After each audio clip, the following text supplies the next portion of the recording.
are back with the Buffalonian Podcast. I'm Joe Callie. As always, I'm joined by none other than Dom Loss. And Dom,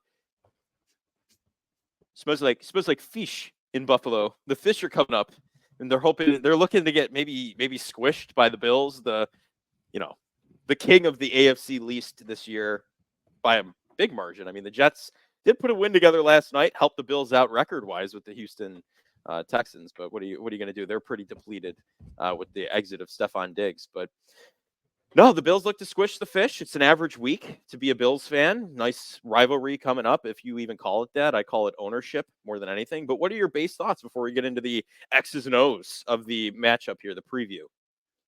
Yeah, I mean, the Jets, I still want them to lose last night. But the Jets did do the Bills a favor by beating Houston, because now that the Bills are tied for second in the AFC with Pittsburgh. So that's exciting news, I guess, if you care about where the standings are in Week 9. But it also, unfortunately, did eliminate the fact that the Bills can't clinch the division before Week 11 now. After Week 11. Got to push that back maybe a week. But in all seriousness, the Dolphins have had a lot of tough moments here in Buffalo. Haven't won in Buffalo since 2016, since Rex Ryan was the head coach. The last game Rex Ryan was a Buffalo Bills head coach was against the Dolphins at home, losing in overtime.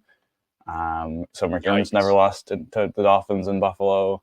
Obviously, Josh Allen has never started a game where the Dolphins beat the Bills in Buffalo. So, yeah, hopeful they can continue the trend. It's a very different feel going into the Week 2 matchup. Just, less than 2 months ago, it kind of felt like that was a Thursday night game. Both teams coming off comeback wins. Both teams seemed to have some momentum, right? And the Bills came in and, even with their defensive injuries that they sustained in Week 1 with Taron Johnson and in the first quarter or first couple of drives of Terrell Bernard really dominated that game. And obviously the Tua concussion thing kind of has derailed the Dolphins season. So now Tua is back, and it's going to be very fascinating what kind of Dolphin team you're going to see. But yeah, the vibes could not be any more different between the two teams. And going into Week 2 was the Dolphins I think the Dolphins are favored, if I'm not mistaken. I believe they were. Yeah, I believe so. It was this is the Dolphins' time. This is their moment. Now it's like their season 2-5. Bills are 6-2. Literally hanging on to a rope that is currently dwindled, frying at the top as they speak. To drop their doom. So. Yeah, the Bills are cutting the rope up at the top. Remember that game? I think it was Cut the Rope, where the little alien was eating the little piece of candy. Did you ever play that on your old iPods or anything? No, sorry. See, that's what's happening though. I know you're a big guy that just upgraded the iPhone 15, but maybe not sponsored. But I have no case on it, and I'm shitting bricks. Pardon my language. Anytime I take it out of my pocket, but no, I think.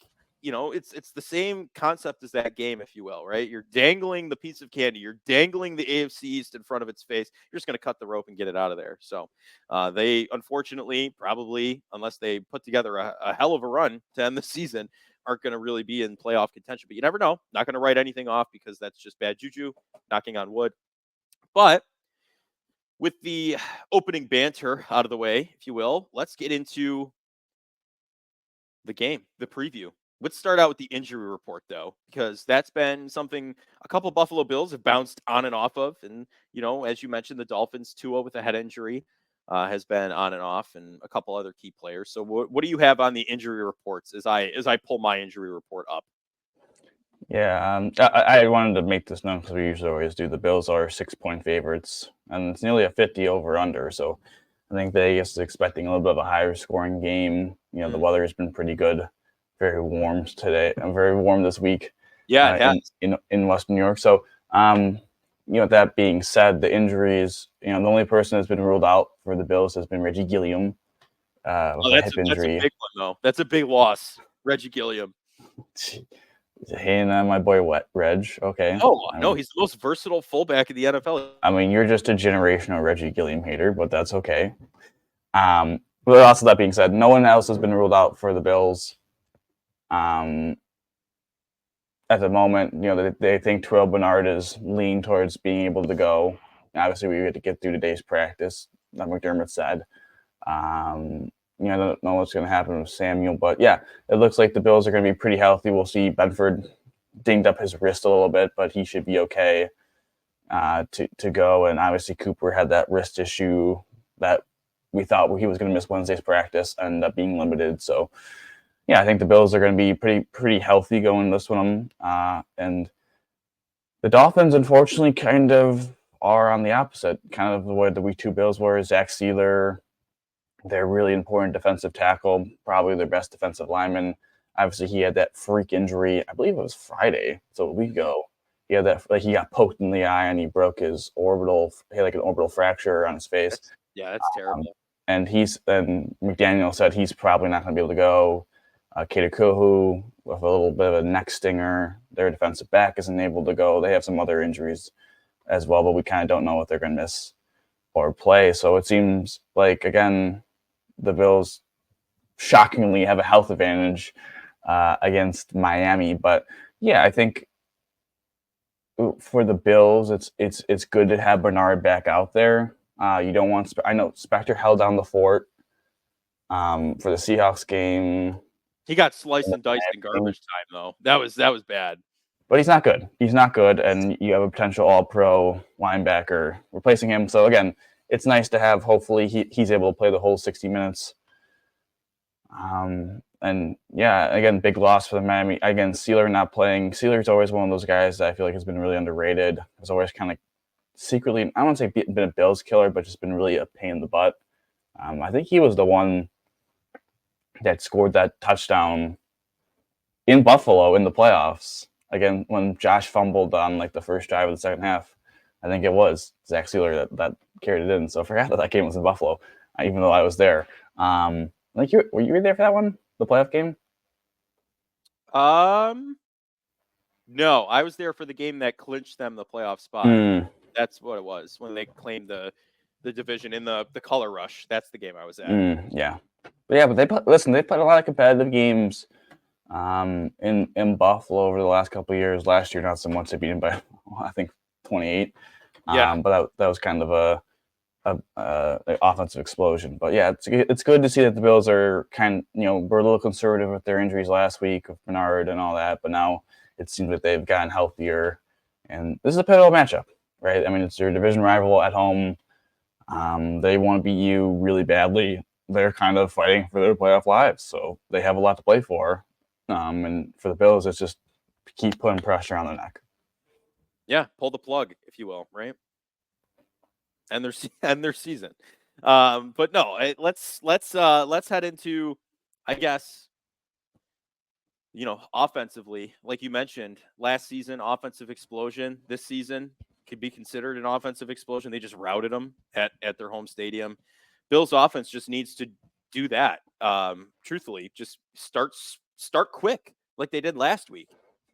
That was what you had to do, right? What? Why are you laughing at me? You just said, yeah, they see you do what they did last year. So in my head, like, yeah, it would be really nice if the Bills just scored 48 points. That's what I'm saying. Come on, I think it could be done. Come on, you just replicate last season. But no, I don't think it'll be that crazy. I think the Dolphins have something to fight for, which makes them frisky. But no, I think you just have to start fast, keep it a constant pace, just keep them rolling, and you spread the pie around last week very successfully. Everybody ate. Continue to do that. I know that's like me just sitting here saying continue to do that isn't really, crazy analysis here, but at the same time, just stick with what's been working and spread the ball around and make the defense figure it out. Jordan Poyer, I mean, he sucks. Let's just be honest. He's not going to stop you back there. He's not going to do anything to stop you. And their secondary in general isn't fantastic. I mean, you have Jalen Ramsey, don't get me wrong, but again, not fantastic. He's really the only strong spot. Keon Coleman is going to be freed up. Amari Cooper might get more involved. The tight ends, I mean, they were involved last week, both of them. Keep that going. Like, just spread the ball around, and I think they're going to be just fine on offense. What do you think? Yeah. I think Miami's defense is very hard to gauge how good they really are because statistically, they have a very good statistical argument for being a very good defense. But then, everyone that watches film and across the league says they're not really as good as the stats would suggest. And I think some of that may be the quarterbacks they played, right? Like they played Anthony Richardson. They played like that Will Levis, Mason Rudolph. They played Jacoby Brissett. Like they haven't played incredibly strong quarterback play. And I think you saw that a little bit last week. Miami does have, I think, a very good. I think Miami does pose, I would say, a problem for the Bills from this perspective. The Bills really like that quick passing game. Miami is one of the, again, statistically, one of the best at defending the quick passing game, but they are statistically one of the worst at defending the deep passing game. I think that's because, Jordan Poyer, has kind of lost a step, really not the player he was in Buffalo. Javon Holland has been really banged up this entire season. He has like a hand and a knee injury. We don't know if he's going to play, but we don't know. But he actually hasn't even played that well when he has been healthy.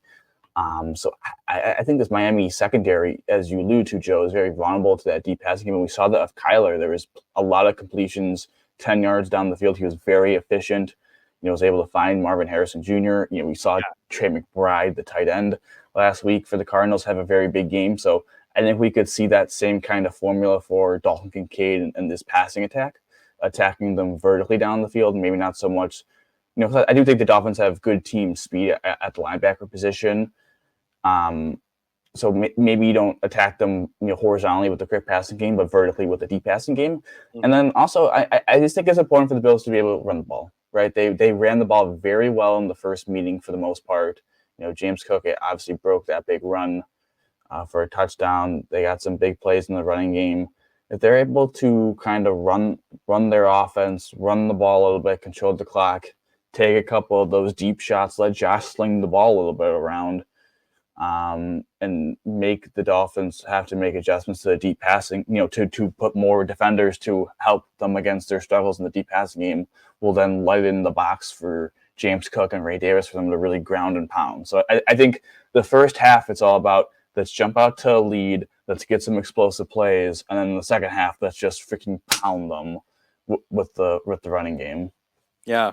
Ground him, pound him till he makes no sound. That's what you got to do. That's the key to success right there.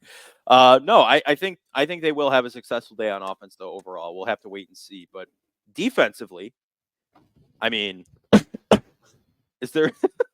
I know you're good. Is there even really I feel like it's just put pressure on the quarterback, right?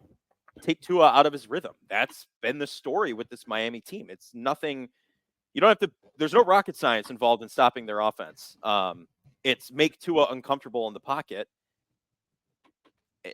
Throw out the timing. That's really it. You have Von Miller back this week, right? He's returning from his suspension.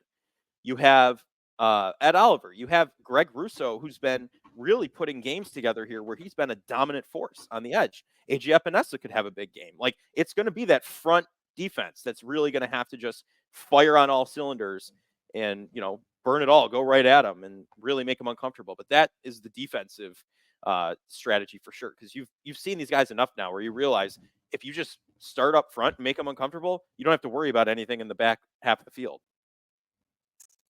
Yeah, I think I'm very interested to see what the Bills defense do. Dorian Williams, I think, played his worst game of the season last week against Seattle.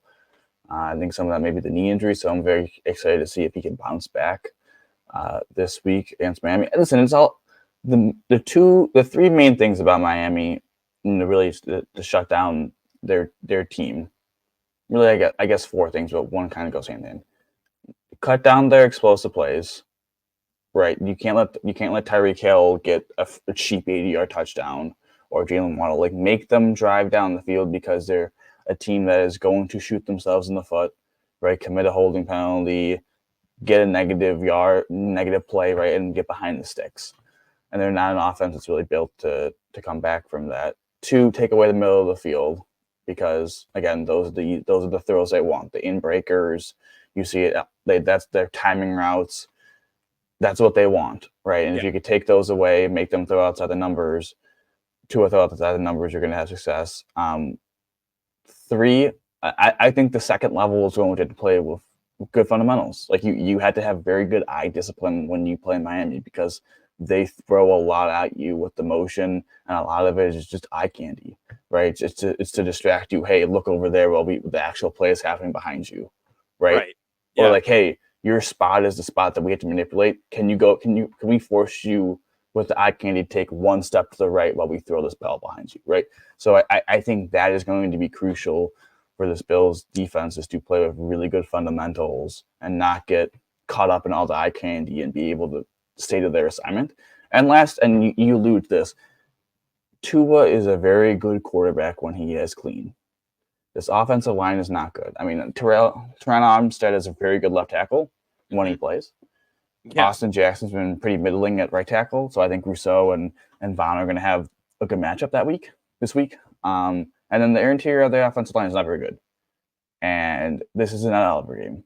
We saw it week 2, right? He got the big sack on 4th down, made a couple big plays. Daquan Jones, like, this is a big time interior defensive line game.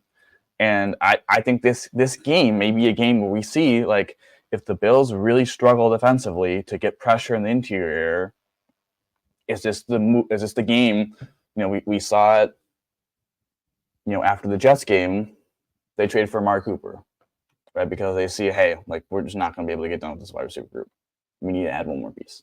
Mm-hmm. I'm interested to see, especially with Dwayne Carter now on IR, a wrist injury, we have no idea how long he's truly going to be out for, at least the next 3 games. Yeah, you never know. I wonder if there's a struggle with the interior defensive line for the Bills this game, if we see a move after, you know, midweek. I mean, I don't want that because, well, I want the move, but I don't want that because that they struggle in the game. But again, they have to win. If Ed Oliver has a monster game, Tua does not do well with pressure coming at him in his face, and he'll throw a couple balls that we could get some turnovers. So I think that's the key to slowing down this offense. Yeah, no, you're absolutely right. And now my X factor is going to fall right in line with that. My X factor is Greg Rousseau.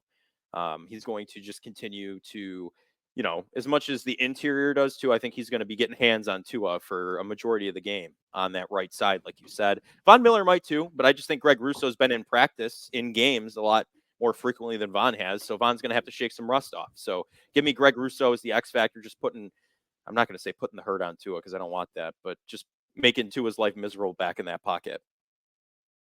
Yeah, I'm gonna go a little surprise here. I'm gonna go Dawson Knox. Oh, we saw him make a couple catches down the field in the vertical passing game against the Seahawks. Like, I think, again, we saw Trey McBride do that for the Cardinals last week against the Dolphins. I know Kincaid's like the popular pick to say that because he's the tight end 1, but I'm gonna go Dawson Knox. I think he catches a touchdown in this game. I think he makes a couple plays down the field with his athleticism, and again in the vertical passing game. So I think he's gonna have a big game, a surprise game. I love it. You know me, I'm a Dawson Knox supporter today, or okay, not just today, but in general. Okay. I wear his jersey. What are you talking about? No, every time I mentioned Dawson Knox, what do you say?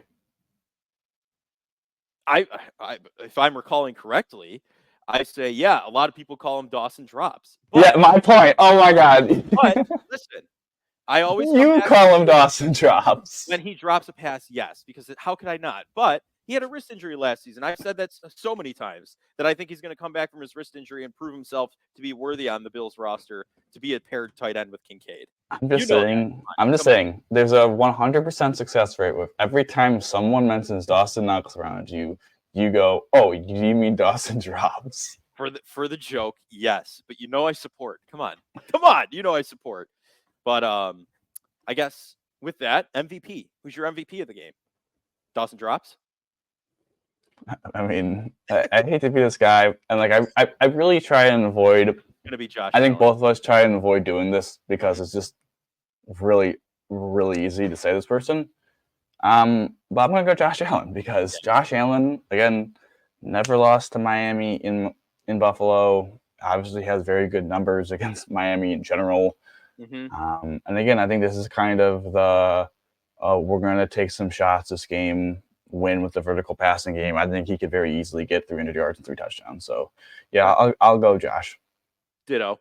Sorry to make it not interesting, but I mean, there's no other way. I mean, I wore this in preparation today. I've had the plan all morning. Air Allen, baby.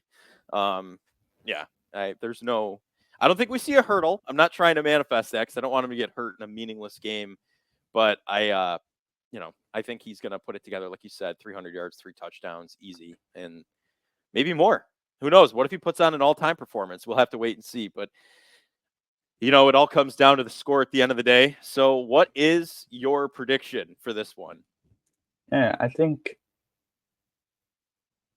a good score for this one. I think it's, again, I feel like it's going to be a little close in the beginning. I wouldn't be surprised if Miami scores a touchdown on their opening drive. I think the Bills have always usually struggled with Miami's scripted plays. For the most part, in Buffalo last year, they scored on the first two drives. Obviously, they had an early touchdown in week 2, early touchdown. Miami has usually done a pretty good job of the first quarter, but then McDermott makes the right adjustments. So I'm going to go 31-20 Buffalo. I think Buffalo gets to the 30 mark, and I think they hold Miami to 20 points. 48-10 Buffalo. I think they kill them. Jesus. I think or make 49. Let's make it an even 7 touchdowns. We'll add 1 point. 49-10. But in that point, I'd hope they go for the 2-pointer to get the 50 burger up on them. You know what I mean? Like the Madden fan in me, I guess, just to lay it on them. But no, I think 49-10. I think they absolutely rout them, if you ask me. But do you want to give a quick little update on our dynasty league here? It's been a couple weeks. There's been some action. Sure. I'll shoot. All right, there's been some action. I'll let you start. I'll give my team update after you give yours. I'm going to pull up the statistics here. I think obviously we did, in our league, we do a poll every 4 weeks. So this is the third poll that we've done. Joe and I each got 3 first place votes. The difference between Joe and I was 6 points in favor of me, so I'm the first place in the poll of 8 teams. Joe was second. Mm-hmm. Really, the difference was someone voted Joe last. Who did that? I can't, for the sake of ousting them over this. Especially because we are in an election week, Joe. It just feels like that's just not ethically. Yes. No. I good. Understand. I understand. It's okay. But no, in all seriousness, yeah. I mean, I think it's been a very entertaining league so far. I feel like every team's kind of in it. I know we have a 2-6 team, but a lot of teams are in between that. You're 6-1-1. Sorry to spoil your update. And we have one team that's 2-6. But everyone else is in that 5-3, 3-5 mold. So, 6 games to go. We're past the halfway mark. Obviously, we have the trade deadline in a couple of weeks, so it'll be fascinating to see what happens these next couple of weeks. I did make a big trade for Justin Jefferson in our league, trading 3 first-round picks. 2 of them were your first-round picks, and a young player to kind of go all in. So the squad looking pretty good. Had Garrett Wilson last night, scored 30 points to kind of flip my matchup. So now I'm projected to win. So we'll see how that holds. But yes, currently 5-3, waiting the return of Nico Collins to start the 4-out offense, I call it, of Nico, Garrett Wilson, Tyreek Hill, and Justin Jefferson. The unstoppable 4. The quartet. Probably. I mean, let's be honest. You mounted a team at this point. I still don't feel I didn't vote myself to be the best team in the league. Actually, I actually voted myself 2. I think I voted you 4. I'll be open. Oh, okay. No, I will say this, and this is I'm going to say this. I always thought your team was fraudulent. Mm-hmm. Sorry, I wasn't a massive Derrick Henry believer. Travis Kelce with Rashid Rice, but the way Henry's been playing, CeeDee Lamb had a big game for you. You have Josh Allen, Kelce now is an elite tight end. You have solid pieces around them. I respect you as a top 4 team. Now, you can really give my good graces because you play my brother Jeremy, who I put 3rd. If I beat him and you play him this weekend, and it seems to be a very tight, competitive, high-scoring game. Mm-hmm. And if you can top Jeremy, I know you're 6-1-1, but if you could top him, I think, again, I always thought you were a team that was going to make the playoffs because you just got off to, you just won a lot, to be honest. Mm-hmm. But I respect you as a team that's legitimately going to make it and could do some damage. But I could really respect you if you would, what I'm saying? I understand. No, because Jeremy is the team I tied with. That 6-1-1 record is because of him. 4-3-1 he is, not to out his record, but this is a battle. This is a battle this week. I'm currently projected to lose 47%, 138.48 to 143.41. Wouldn't it be wild if a second tie occurred between the two of us, just evenly matched?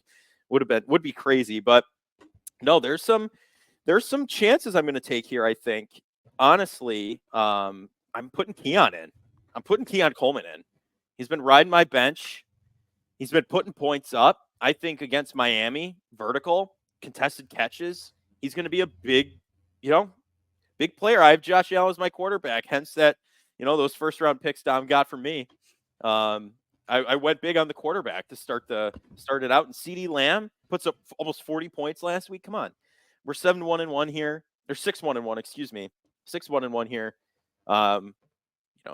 Hopefully, predictions mean nothing because I was predicted to lose for the majority of last week. I almost had a less than 20% chance of victory at some point, and then I ended up with CeeDee Lamb exploding, taking it. But yeah, I think when you're within 45 and 55, it could go either way. I would say that's kind of just what it is. Would you agree on that?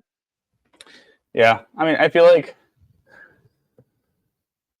projections are projections. Mm-hmm. Like, I think sometimes you just have to start who you think is. Obviously you start who you think is going to be the best. No crap, but like, I think projections help. Like, like this player is ready to score a lot more than this player. Like, thinking about it, like that makes sense. But like, I think it's more important to, I don't want to say trust your gut, but like, do they have a good matchup? Do they have a bad matchup? What have they been doing for me lately? How has the offense looked? Is it a good offense? Is it a bad offense? Like, I think you're more likely to play a guy that's been playing better on a good offense than a guy that's been mediocre at a bad offense, because you kind of trust the good offense to keep rolling. The bad offense, once you get that kind of ick, it's hard to get away from that. So yeah, I think both you and I are having really good seasons here, and hopefully we're able to continue to just keep grinding. And who knows? We may meet. I think right now I'm 2, you're 1, so we wouldn't meet in the playoffs until the championship. But who knows what happens? Yeah. Also, our third member of our crew. Well, I guess Mooch is not in the playoffs right now, 3-5. But the unofficial member of our team, Statistician Ginge, yes, is actually 5-3 and is in third place, and is trying to tank for Ashton GNT, but then his team somehow scored 170 points last week and won. So now he's 5-3. So yeah, it's getting interesting as the end of season push happens here. Things could change in the blink of an eye in football any given Sunday. One of my favorite things to say. So, anything else you wanna add here before we skedaddle? Well, that's going to do it for this edition of the Buffalonian Podcast. Betting on the Bills, Week 9. We're at the halfway point, a little over. Crazy that it's already there. But I'm Joe Cali. As always, I'm joined by Dom Lawson. Dom, how do we always end these, buddy? Go Bills. Go Bills.